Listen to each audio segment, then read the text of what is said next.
Espérate que lleguemos a la casa. Okay.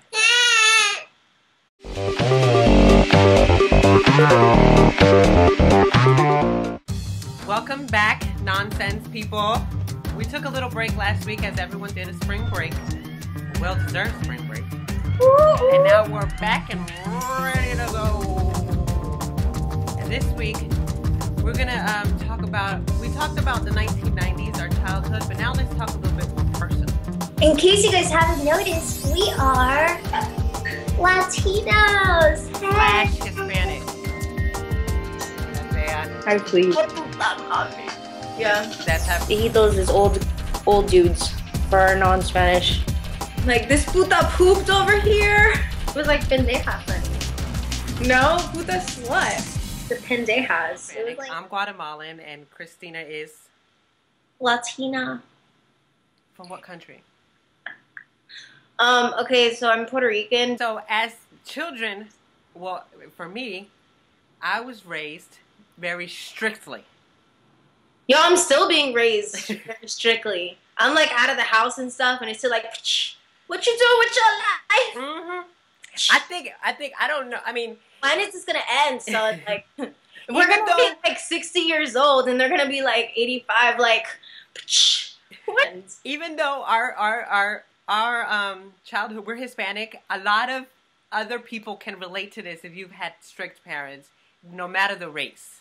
Yeah. In our case, we were raised by Hispanic parents, who I like to compare to as being raised by Fidel Castro. I was gonna say Hitler, but I don't know if that's getting too. At least Fidel Castro didn't kill anybody. Yo, Latino parents. You think you're gonna be killed sometime. You know the ear pull? I used to always get the ear pull. Mm-mm. My mom would just wait until we get in the car. And then she'd be like, espérate que le diga a tu papa. Oh, damn. Mm-hmm. I was a good girl though. I was a mommy's girl and I was a good girl and I always listened and I was really serious and quiet. But like I do remember one time I was like all pissed off because we didn't go to the park, and like I wanted to go to the park, so we had to go to my grandma's first. So I went to like my grandma's little like guest room and I started kicking on the closet door and I wouldn't stop kicking and they were like, I was just kicking, and like I got like a legit like beat in that time. Yeah. Wait, who beat you? Your mom or your grandma? My mom, or a look. I mean, sometimes I would just get like a look, and like you said, like the mumbling under the breath, and then I would know. The look was scary enough. Have you ever been at a grocery store or the mall or somewhere out in public where you think you can get away with something? And then your mom or your dad figures that out, and then they give you this look like, and they wiggle that nose like. The eyebrow. I can't even do it. I think it'll come out of us when we're parents. I hope so. Watch you laugh at your kids. Be like, good job. That's the worst thing though, because that's what I used to. Okay, when I was a pre-teenager, let me say 11 to 13. When me and my little brother got together separately, I was a good little boy. I was quiet. I didn't play around too much. But when I got with my little brother, we were like two little devils running around. That's hilarious. And so I don't know what happened. We got in trouble with our dad because our dad would be here in the afternoon because my mom worked at night. And so we got in trouble. He started yelling at us. And then we started laughing. And he got so mad that we used to do like this. Oh my gosh. While he was yelling at us, so we didn't laugh. But don't ever laugh. It's not good. It won't end well. I feel like these days, though, they could get away with laughing. Like these kids these days. They gotta bring it back to the ear pulls and the... That's what I'm... Like, these kids nowadays, they ready to fight with their parents. I know when I was in school, I had to get A's and B's. Mostly A's. Because I remember when the first time I ever got a C, child. Damn. It was bad. No C's. C's are bad. C's are for the devils.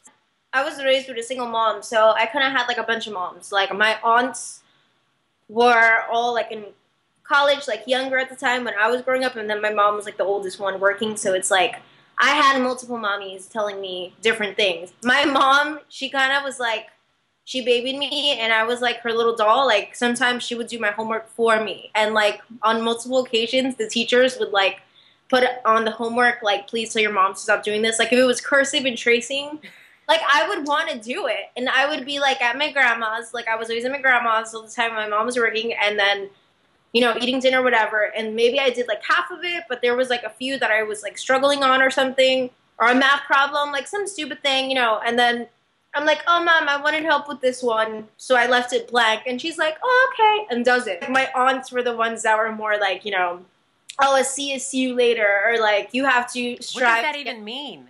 Like, see you later as in like, you're not going to make it. Like, they're going to see you later. Like, that's not going to get you anywhere in life. Like, but they meant it like well. Like, they meant it because they wanted me to do good. Did you ever get hit with a ruler?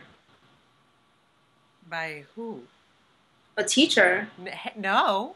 I went to like Catholic school, and they never like hit me with a ruler or anything like that. But like my mom, she went to Catholic school too, and she said that they hit her with rulers before, and like I was always paranoid of that. Like I kind of did my work more not because like my mom and stuff, but because of like we just like I don't want to get hit or anything like that with the ruler.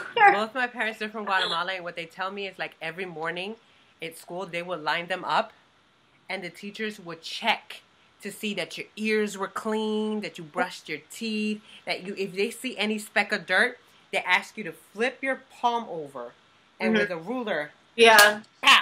Yeah, my mom too. That was like that old school stuff. Because I guess your palm is more sensitive than this hard exterior, so they be like, yeah, it's a little much, but then when you think about it, like some of these kids are not getting that stuff at home, and it's like they're getting like, why did you do that, honey? How do you feel about that?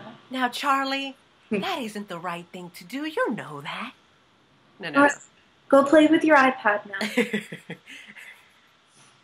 I would be like, Carlos, ven pa' acá, and grab the remote. Here. We used to get in trouble. I knew that my dad would always get the belt. like it wasn't even the chancla, it was That's the belt. so scary. Oh my god. Me either. Having my ear pulled as a child. Oh yeah, that hurts. Like my earrings now, they hang really low.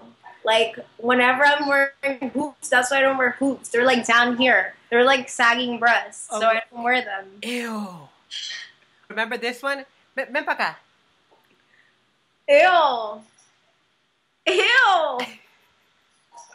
I don't think I've ever experienced that, thank God. Your mother never did that? No. She never like, come here. Ew. I used to hate no, but she did this to my little sister though. I used to go to church, and I used to get bored in church when I was little. Like I didn't want to be there. And I used to talk with especially my little brother. Me and my little brother got in trouble all the time. But my mom would be like, stop talking. Oh yeah, I used to get that all the time. No, the famous words were like, what did I say to you? That's what she would say all the time. Like I still say it sometimes, joking around with her. Or, ¿qué te dije? What is she? What? ¿Qué te dije? Oh yeah, ¿qué te dije? All right, you guys. Well, it was fun going down memory lane and remembering all the beatings that we got as a child. Every spank, every chancla, every belt is a memory worth remembering. So make sure you follow us on Instagram, like us on Facebook, subscribe to our channel, share the video, like the video, comment the video, again, share the video, like the video, comment the video, again, share the video, like the video, comment on the video. Do something. We want to hear feedback, everybody. Okay.